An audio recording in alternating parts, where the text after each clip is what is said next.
Heat wave కారణంగా పెరుగుతున్న ఉష్ణోగ్రతలను తట్టుకోలేక బ్రిటన్ ప్రజలు అల్లాడుతున్నారు. వారం రోజుల్లో 600 మంది ప్రాణాలు కోల్పోయే అవకాశం ఉందంటున్నారు శాస్త్రవేత్తలు. ఎన్నడూ లేనంతగా లండన్లో రికార్డు స్థాయిలో టెంపరేచర్ 34 డిగ్రీలను దాటిందని London school of hygiene, tropical medicine, imperial college London శాస్త్రవేత్తలు సంయుక్తంగా విడుదల చేసిన రిపోర్ట్లో ఈ విషయాలను వెల్లడించారు.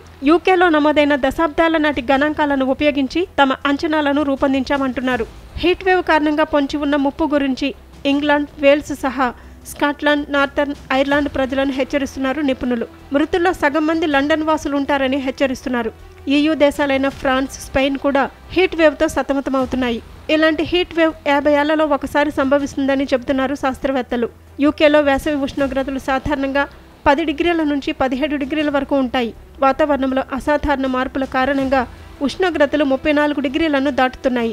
స్పెయిన్, ఫ్రాన్స్లో ఉష్ణోగ్రతలు 40 డిగ్రీల వరకు నమోదవుతున్నాయి. శీతల దేశాలైన ఫ్రాన్స్, స్పెయిన్, యూకేల్లో ఉష్ణోగ్రతలు కొన్ని డిగ్రీలు పెరిగితే వారి శరీరాలు తట్టుకోలేవని చెబుతున్నారు. 20 నుంచి 30 ఏళ్ల వయసు వారు హీట్ వేవ్కు గురైతే అనారోగ్యం పాలవుతారంటున్నారు.